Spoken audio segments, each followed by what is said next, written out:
Dinner was supposed to be quiet that night, just me and Hannah, a bottle of wine between us, the small ritual that used to feel like home. I remember the way the chandelier threw a soft, forgiving light across the table, how the steam rose from the plates and the city hummed faintly beyond the windows. On the surface everything looked ordinary. Up close, she looked distant. Hannah picked at her food, the fork tapping lightly against her plate like a metronome counting out silence. She kept glancing at me the way someone reads a line they can't decide whether to speak. I tried to carry the conversation, asked about her day, about the new painting she'd been working on. She smiled, but it didn't reach her eyes. Then, without a tremor of prelude, she set her fork down and said, "Tyler, I've been thinking a lot. About us. About me." The words should have sounded simple. Instead, the tone behind them landed like a stone. There was an edge, a brittle steadiness I didn't recognize. I leaned back, the comfortable shape of my evening collapsing. "What do you mean?" I asked, keeping my voice level because I wanted details, not drama. She fidgeted with her napkin. "I feel like I'm losing myself," she said. "Like I'm stuck. I need to feel alive again. I don't think I can do that here." Alive. The word cracked the room open for me. For a second I heard nothing but the blood in my ears. "Alive?" I echoed. "Are you saying I don't make you feel alive?" "It's not about you, Tyler," she said, and that line, too familiar an excuse, only made me angrier. "It's about me. I want to experience things, see where life takes me." There was a soft, dangerous calm in her voice. "If you so much as touch him," I said before I could stop myself, "we're done." My mouth was dry. I watched for a flinch. She didn't flinch. She looked at me steady, almost apologetic, and simply said, "If I want to feel alive, I will." The rest of the night slid past in shards. I couldn't sleep. Her words replayed in my head until each syllable felt like a small, hot coal against my ribs. It wasn't only that she'd said it, it was how she said it, as if she'd rehearsed that moment and had already chosen a path. It took looking back to see the signs I'd been missing. Little things at first, she laughed at my stupid jokes less often, she sat a hair farther away on the couch, her phone became an extension of her hand. She threw herself into her evening art classes the way someone dives into a lifeboat.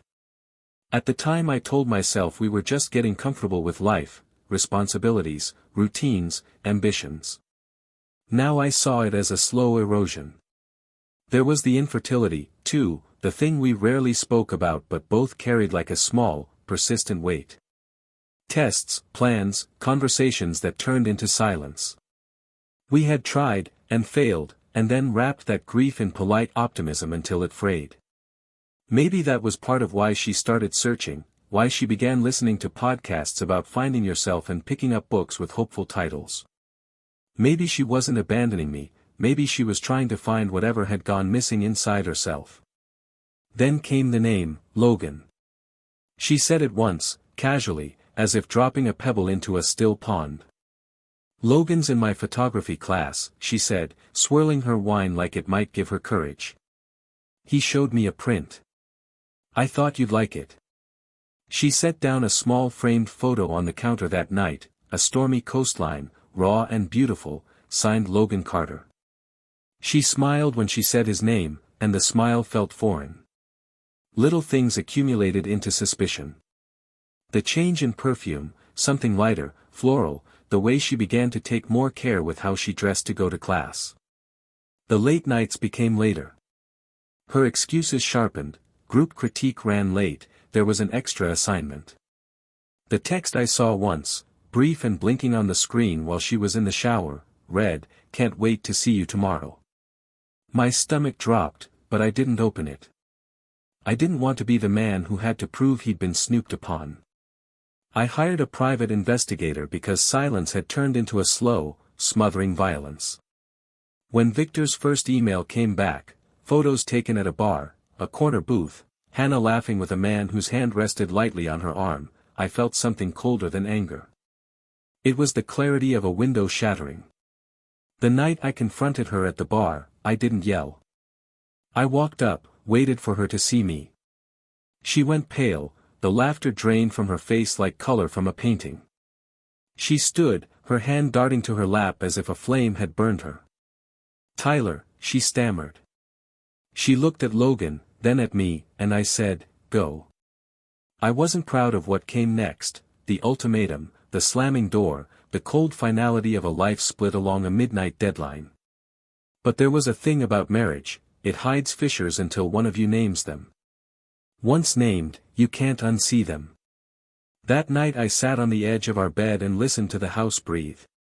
She pretended to sleep beside me. I listened to her breathing as if it were someone else's. The chandelier still threw that same soft light across the room, but its warmth had become a spotlight on something fragile and fractured. And somewhere between the quiet and the hollow, I understood that nothing would be the same. The weeks that followed were a slow unraveling. Our house still looked the same, the framed wedding photo on the mantel, the throw blanket Hannah always stole from me during winter, the faint scent of lavender from the candles she loved. But the life inside those walls had shifted. I noticed it first in the way she smiled. It wasn't gone, it just wasn't mine anymore. Hannah's laughter used to spill across a room, unguarded, reckless in its joy. Now it came in quick flashes, as if she was saving it for someone else. I caught her humming in the kitchen once, her phone propped against the counter. She didn't see me standing there. The corners of her lips curled upward at something on the screen, her fingers flying across the keyboard with the kind of eagerness she used to save for me.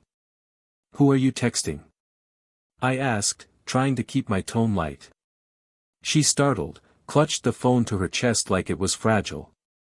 "Just Emily," she said, her best friend from college, the one she rarely spoke to anymore. Her voice was steady, but her eyes betrayed the pause, the calculation. I wanted to believe her. God, I wanted to. But belief is a currency that dwindles when silence keeps eating it. At dinner she began telling stories I wasn't part of. She'd mention a new art exhibit, a coffee shop that had the best lighting, a hike outside the city she wanted to try. Her sentences often started with "Logan said," or "Logan thinks," and every time the name landed between us, it chipped at something inside me. She spoke of him like a mentor, a muse, an inevitability. I studied her face as she spoke, memorizing the way her eyes brightened when she described his photographs. She wasn't lying when she said his work inspired her, but she was lying about what else he inspired. Late one evening, when she thought I'd gone to bed, I found her in the living room. The glow of her laptop lit her face, soft and intimate. She was video calling. She tucked her hair behind her ear, laughed quietly, her voice carrying the warmth I hadn't heard in months.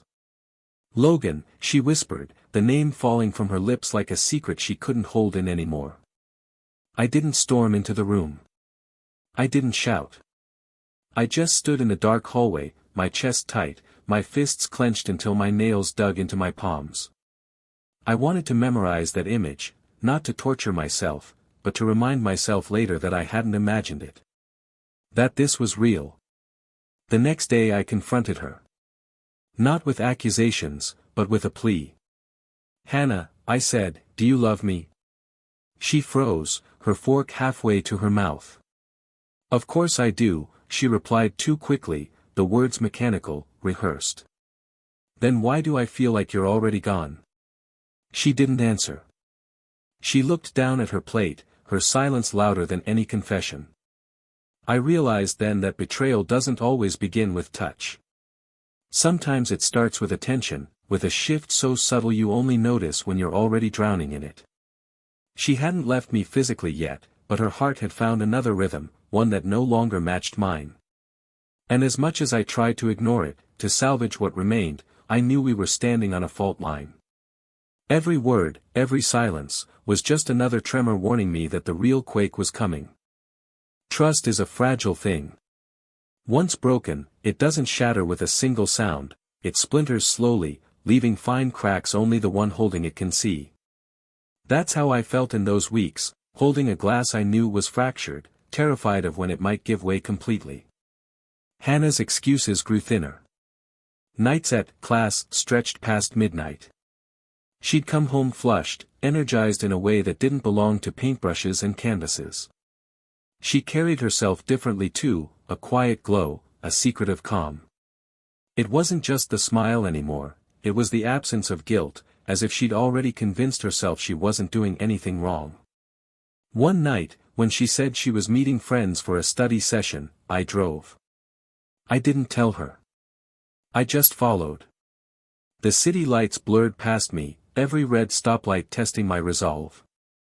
She parked outside a small bar, the kind of dim, intimate place for whispered conversations. I stayed in the shadows, my hands gripping the steering wheel so hard my knuckles whitened. Then I saw him. Logan. Tall, confident, with an ease that made people look twice. He greeted her at the entrance with a smile that wasn't casual, a smile that belonged to someone who thought he had a right to her time, her presence, maybe even her love.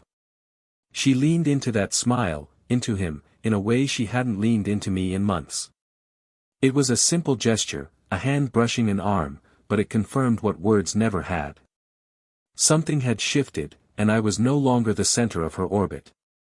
I wanted to storm in, to tear the illusion apart, to demand an explanation under the dim light of that bar. But something stopped me. Maybe it was the thought of her denial, the way she'd twist it back into paranoia on my part. Maybe it was fear of hearing the truth out loud. So instead, I left. I drove through the city until the roads blurred, until the hum of the engine drowned out the storm in my head. The next morning, I made a decision. If Hannah wouldn't give me the truth, I'd find it myself. That's when I called Victor. He was an old friend of a friend, a private investigator who'd seen too many marriages unravel. His voice was steady, professional, tinged with pity. "I'll need details," he said. "Her schedule, classes, routines. Anything unusual." I gave him everything. Every lie she'd told, every night she'd come home late, every subtle betrayal she thought had gone unnoticed. I hated myself for doing it, for turning our marriage into a case file. But I hated the silence more. Victor didn't promise me comfort. He promised me clarity. "Be sure you want to see it," he warned before hanging up. In the days that followed, I moved like a ghost through my own house. Hannah hummed while making coffee, scrolled through her phone with a faint smile, kissed me on the cheek when she left, a performance so practiced it almost fooled me. Almost. At night I lay awake listening to the quiet. Each vibration of her phone, each muffled laugh, each excuse became another nail in the coffin I pretended not to see. When Victor's first message came, a blurred photo of Hannah and Logan walking side by side down a street, their shoulders brushing too close for strangers, my chest tightened. It wasn't proof yet, not the kind anyone would accept in a court or a confession. But it was enough for me. Enough to know the cracks had widened, and sooner or later, everything would break. Victor didn't make me wait long. 3 days after our call, an envelope slid through my office mail slot. No return address, no note. Just a thick packet that felt heavier than its weight. I knew before I opened it what it would contain. Still, my hands shook as I tore the seal. Inside were photographs. Clearer this time. Too clear. Hannah and Logan at a cafe, heads bent close together, laughter frozen in a still frame. Hannah in a bookstore, Logan's hand brushing the small of her back as if guiding her, as if he belonged there. And then the one that hollowed me out, the two of them outside her class building, twilight pressing down, Logan leaning in, Hannah's face tilted upward, their lips just a breath apart. Not a kiss, not yet, but a moment of intimacy so raw it screamed louder than anything physical. It was the look. The look she hadn't given me in months. My chest felt tight, my throat dry. I stared at those images until the edges blurred, until my eyes burned.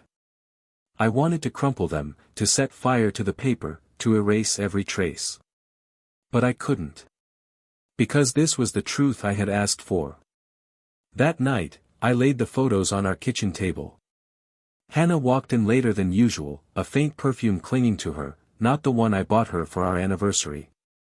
She froze when she saw them. Her keys slipped from her hand. "Tyler," she whispered, her voice trembling. "Don't," I cut in, my voice colder than I intended. "Don't say it's not what it looks like."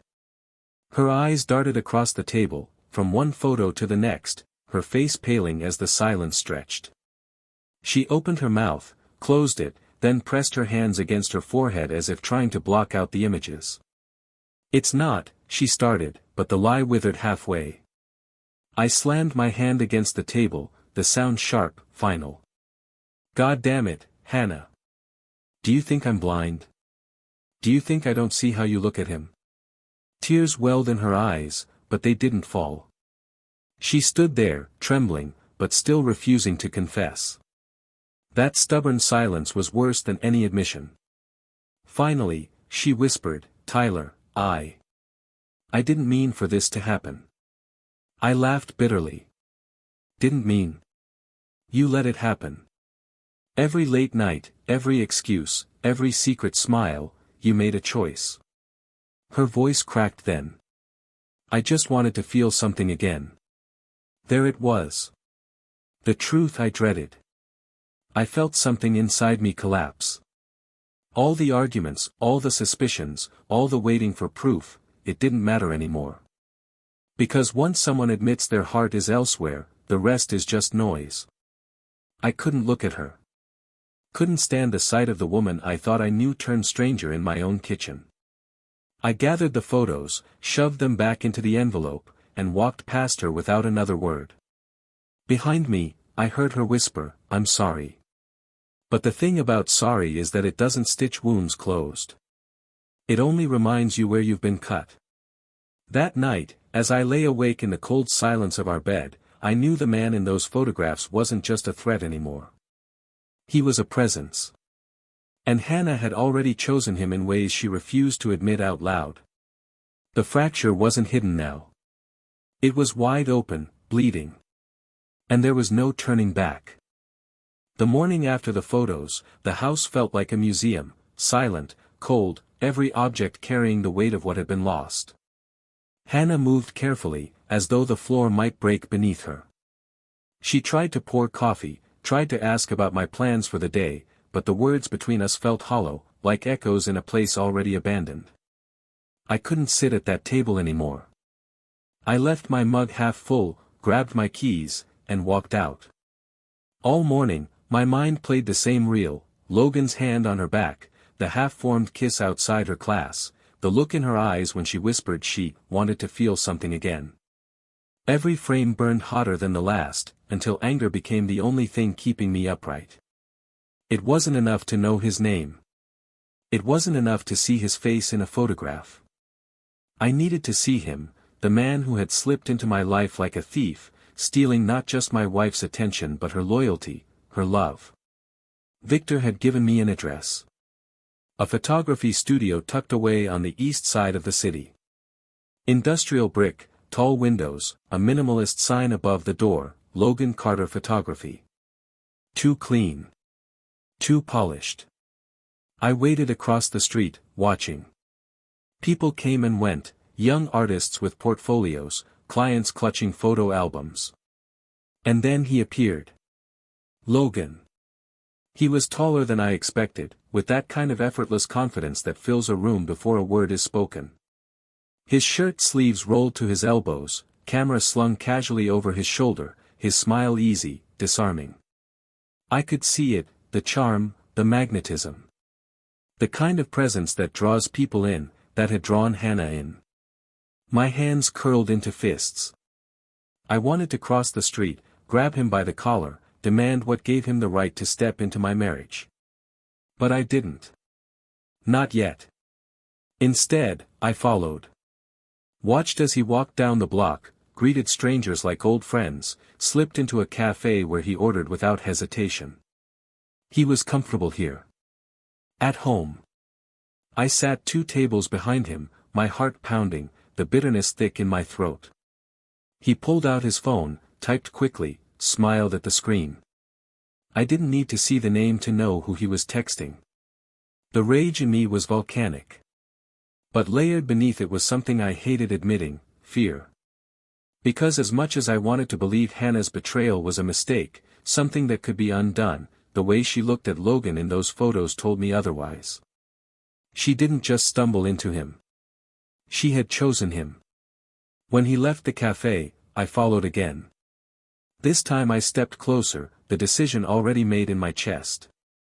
I called out his name. Logan. He turned, eyes narrowing slightly, confusion flickering before recognition. I saw it, the flicker of Hannah in his mind, the calculation of who I must be. "You're Tyler," he said, voice calm, almost cautious. "Yes," I answered, my voice low, sharp as broken glass. "I'm her husband." For a moment, silence stretched between us, thick as the tension in the air. People passed by, unaware that two men were standing on the edge of something explosive. He didn't look away. Didn't deny. Didn't even apologize. He just nodded slowly, as if acknowledging a truth already carved in stone.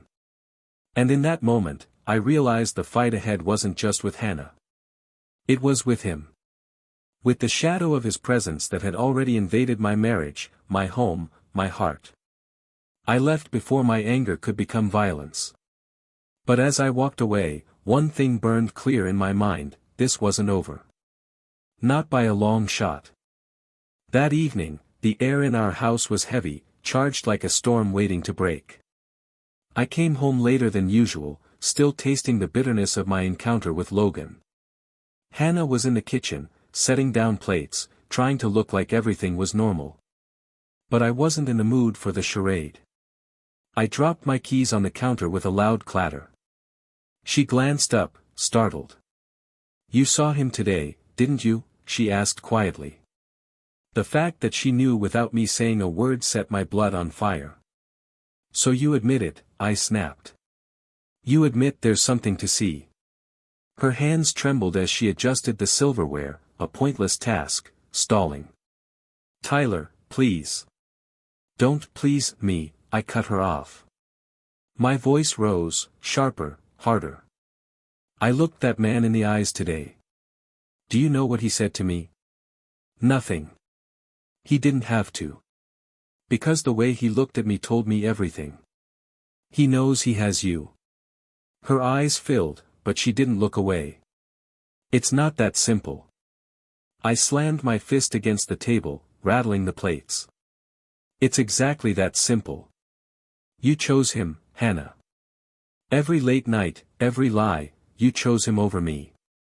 She flinched but stood her ground, her voice breaking as she shouted back, "Because you stopped seeing me, Tyler. You stopped hearing me. I've been drowning in this marriage, invisible, and he," her voice cracked, tears spilling now, "he made me feel alive again." The words cut sharper than any blade. Alive again. The same phrase she had used that night over dinner, the seed of betrayal that had grown into this moment. I stared at her, my chest heaving. "Do you even hear yourself? You destroy us, and you call it being alive?" Her tears fell freely now, but she didn't move closer, didn't try to reach me. "I didn't mean to fall for him," she whispered, her voice trembling. But I couldn't stop it. The silence that followed was deafening. The kind of silence that marks the death of something sacred. I pushed away from the table, my chair scraping against the floor with a violent screech. "Then maybe you should be with him," I spat, my voice raw. Her face crumpled, but she didn't argue. She just stood there, clutching the edge of the counter as if it were the only thing holding her up. I grabbed my jacket, the walls of the house closing in on me, suffocating. At the door, I paused, my voice low but deadly steady. "If you walk out that door to see him again, Hannah, we're done. Do you understand me? We're finished." Her sob echoed in the hallway as I slammed the door behind me.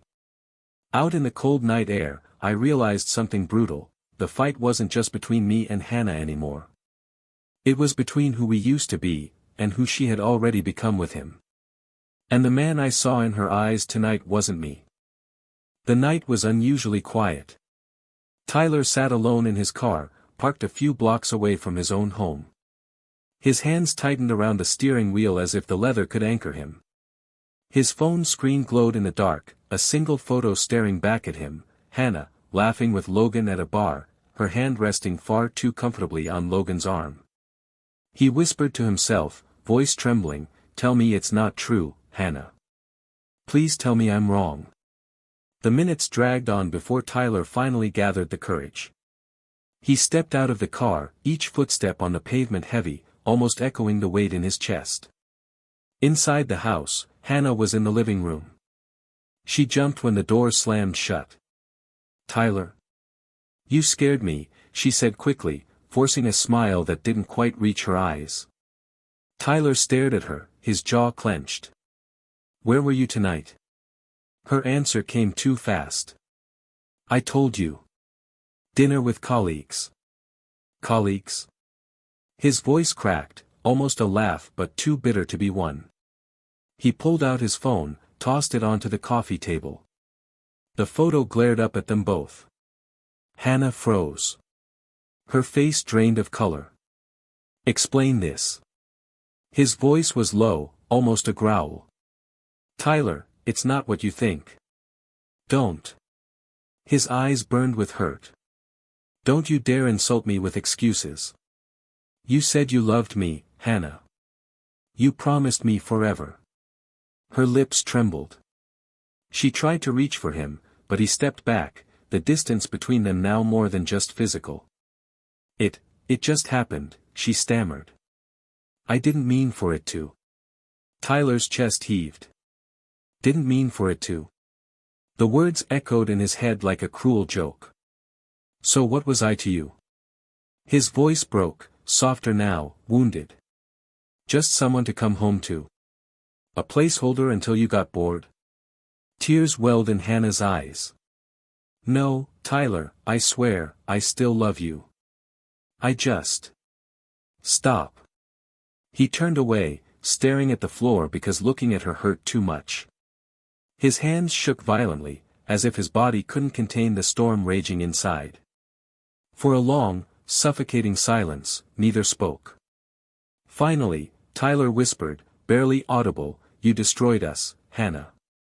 "And for what?" Her sobs filled the room, but Tyler walked past her, heading for the door. He didn't slam it this time.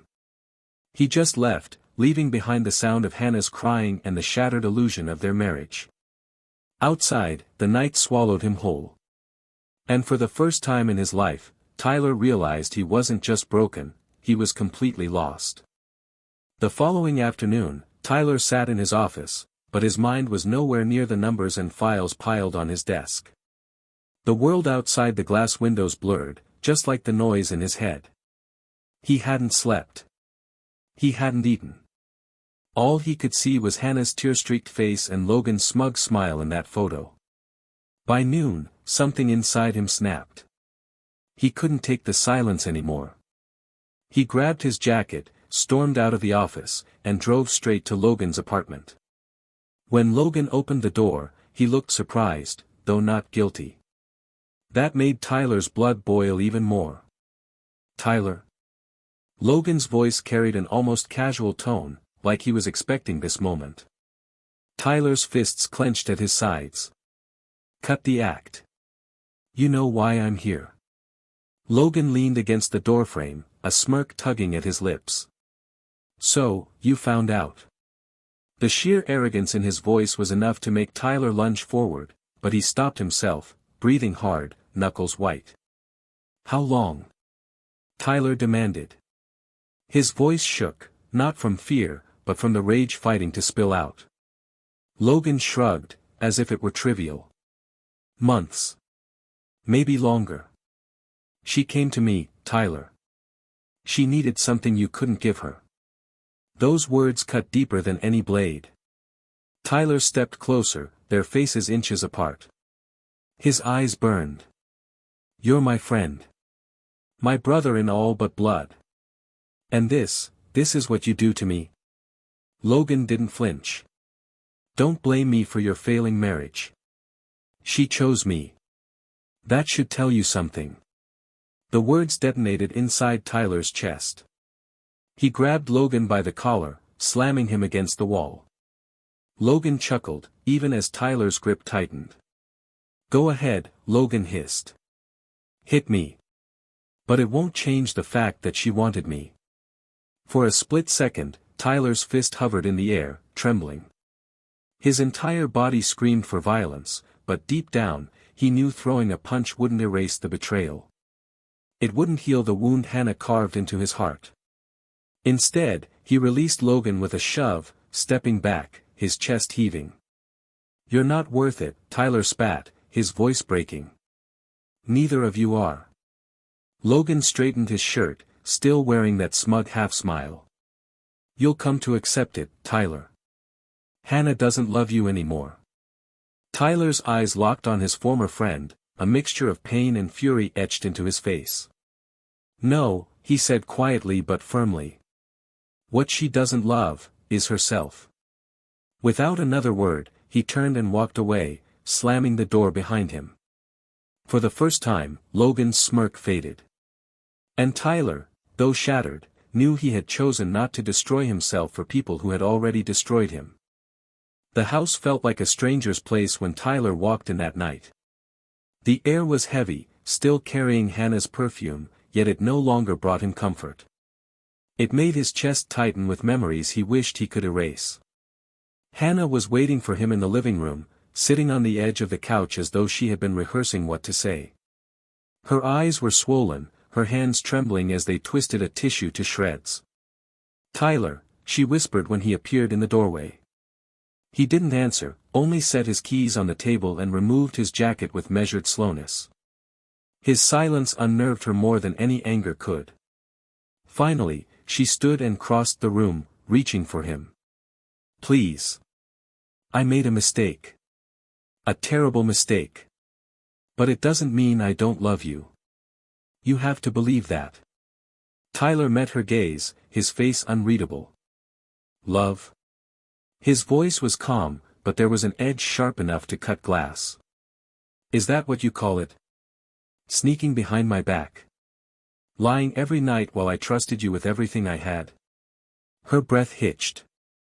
Tears spilled down her cheeks. She tried to grab his hand, but he pulled away, and the rejection struck her like a physical blow. I was lonely, she cried. You were always working, always so tired. Logan was just. Don't, Tyler snapped, his voice rising for the first time. Don't you dare use my hard work as an excuse. I was building a future for us. And while I was fighting for us, you were throwing it all away. Hannah collapsed onto her knees, clutching at his arm. I'll end it with him. I swear, it's over. Just give me another chance, Tyler. Please. I can't lose you. For a moment, Tyler looked down at her, the woman he once believed would stand beside him forever. His chest ached with the memory of who she used to be, the laughter, the warmth, the vows they made. But that woman was gone. What knelt before him now was a stranger. He gently pulled his arm free and stepped back.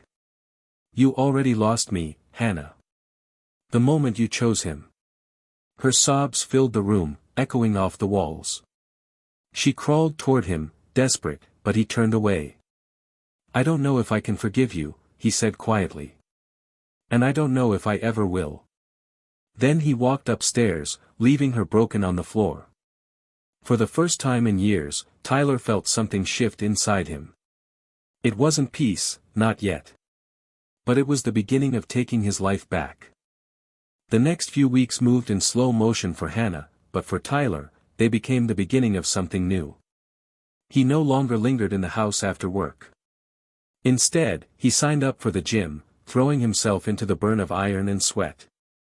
Each drop of effort was more than exercise, it was purging anger, reclaiming control. The reflection in the mirror slowly changed, his shoulders broader, his frame stronger, but more than that, his eyes grew colder, steadier. At the office, he stayed later, but not with the same weary resignation as before. This time, he was driven, sharp, relentless. Deals were closed, promotions whispered. Colleagues began to notice, the man who once drowned in quiet despair now walked with quiet power. Hannah, on the other hand, was left to watch. She would sit in the kitchen as he passed through, hoping he would stop, say something, anything. But he barely looked at her. His words, when they came, were clipped and practical. "I'll be late. Don't wait up. We're low on groceries." Nothing more. The distance was suffocating. One night, she tried again. She waited in their bedroom, wearing the dress he once said made her look beautiful, her hair done the way he used to love. When Tyler entered, his eyes swept over her, but there was no spark, no recognition of what she was trying to do. "You look nice," he said flatly, removing his tie. "Going somewhere?" Her heart broke at the indifference. She stepped forward, hands trembling as she touched his chest. "I'm going nowhere, Tyler. I just want us back. I miss us." For a brief moment, his eyes softened. She saw the man who once adored her, the man she had betrayed. But then, just as quickly, the steel returned. "You miss what you destroyed," he said, pulling away. She collapsed onto the bed, tears blurring her vision. Meanwhile, Tyler stood at the mirror, adjusting his shirt. In that reflection, he didn't see the broken husband anymore. He saw a man rising from the ashes. For Hannah, it was terrifying. For Tyler, it was liberation. And for Logan, who had grown impatient with Hannah's distance, this transformation would soon become a dangerous obstacle. Hannah sat on the edge of their bed, the dim glow of the bedside lamp casting long shadows across the room. The apartment was silent except for the faint hum of the city outside, the neon lights of the streets painting the walls in muted reds and blues. She clutched the thin blanket around her shoulders, her fingers twisting the fabric as though it could anchor her to reality. Her mascara had run from earlier tears, streaking her pale cheeks, but she didn't bother to wipe it away. Her mind replayed Tyler's words from that night, sharp and final, slicing through the fragile threads of their marriage. "If you so much as touch him, we're done." The echo of his voice haunted her, mingling with her own guilt and confusion. She hadn't expected him to react that way, not like that, not the calm, icy certainty that left no room for negotiation. Sitting there, she felt the weight of months pressing down on her. The late nights at the art studio, the excuses she had crafted for herself, the fleeting moments of thrill with Logan, they all felt insignificant now, like reckless sparks that had ignited a forest fire. The exhilaration she had craved had vanished the moment she faced the reality of what she might lose. Tyler's absence in the apartment felt like a hollow drum in her chest, every corner reminded her of him, every photo frame of their smiles together was a reminder of what she might have destroyed. Her phone vibrated on the nightstand, but she didn't reach for it. She didn't want another text, another reminder of Logan, or worse, Tyler checking in. She closed her eyes, letting herself sink into the mattress, but sleep was elusive. Thoughts raced, bouncing between guilt, fear, and a strange longing. Was it too late? Could Tyler ever forgive her, or even trust her again? And more hauntingly, did she even deserve it? A soft knock at the door made her start. It was subtle, hesitant. Her heart skipped. She waited, holding her breath, as Tyler's shadow appeared through the sliver of light from the hallway. He didn't speak immediately, just stood there, hands in his pockets, eyes unreadable. She wanted to apologize, to reach out, but no words came. She only felt the ache of regret, so raw it almost made her physical. Tyler finally spoke, his voice calm but laced with unspoken tension. "Hannah, we need to figure out what's next. We can't keep pretending this is okay." Hannah swallowed, her throat tight. She wanted to tell him everything, confess all the mistakes, beg for forgiveness, but she feared that speaking might shatter whatever thread of connection remained. Instead, she just nodded slowly, letting the silence hang heavy between them. The room seemed smaller, suffocating, as if the walls themselves were closing in. Hannah glanced at the city skyline beyond the window, the bright lights a cruel contrast to the darkness she felt inside. She knew that the next steps would define everything, whether their marriage could survive, or if this was the point of no return. She sank to the floor, hugging her knees to her chest, listening to Tyler's measured breaths. There was love there, she could feel it, but there was also betrayal, frustration, and an invisible line she had crossed. She didn't know how to bridge it. Her mind went back to Logan briefly, the guilt burning hotter than any memory of passion. Logan had been an escape, but Tyler. Tyler had been home, stability, the life she had promised herself she'd honor. And yet, despite everything, there was a flicker of hope. Tyler hadn't walked away, yet. He was still here, silent but present, waiting for her to make the choice, fight for them, or let go entirely. Hannah's hands trembled as she considered the crossroads before her. The decisions she made tonight would ripple forward, shaping the future in ways she couldn't fully predict. As she looked up at Tyler, silhouetted in the doorway, she realized the truth was unavoidable. She couldn't hide from herself, from him, or from the consequences of her actions. She had reached the edge of the cliff, and the next move, hers or his, would determine if they could rebuild, or if everything would fall apart completely. Hannah inhaled deeply, steadying herself, knowing that nothing would ever be the same again, and yet part of her heart still clung to the hope that maybe, just maybe, there was a path back.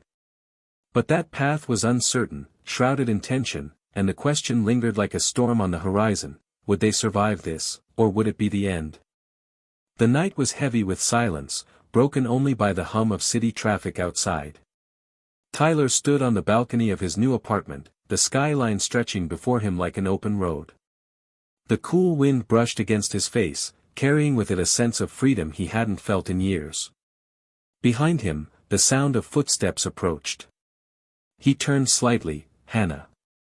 Her once glowing beauty now dulled by weeks of sleepless nights and tear-stained regrets. She clutched her coat around her shoulders, her eyes hollow yet still clinging to hope. "Tyler," she whispered, her voice trembling. "Please. I know I don't deserve it, but I'm begging you. Don't leave me behind. We can fix this. I'll do anything." He looked at her for a long moment, not with anger, not with pity, but with clarity. The storm inside him had passed. Where there was once hurt, now there was resolve. "You had everything, Hannah," he said quietly. "My trust. My love. My loyalty. And you traded it all for a lie." Her tears fell freely. "It wasn't a lie. I thought Logan cared." Tyler cut her off with a sharp shake of his head. "Logan cared about himself. And now he's gone, isn't he? He moved on the moment you stopped being convenient." Hannah's body trembled. She couldn't deny it. Logan had vanished weeks ago, leaving her in the wreckage of her choices. Tyler stepped closer, his voice steady, almost gentle. "You destroyed us, Hannah. But you don't get to destroy me." Her knees buckled as she fell to the floor, sobbing uncontrollably. "Please, Tyler. I can't live without you." He looked down at her, the woman he once would have given his life for, and felt nothing. No rage, no longing. Just release. "You'll have to," he said, turning away. As he walked out the door, Hannah's cries echoed behind him, swallowed by the emptiness of the room. Outside, the city lights glowed brighter than ever. Tyler inhaled deeply, each breath carrying him further from the shadows of betrayal and closer to the man he was meant to be. Logan was gone. Hannah was lost. But Tyler was free. And for the first time in a long time, he smiled.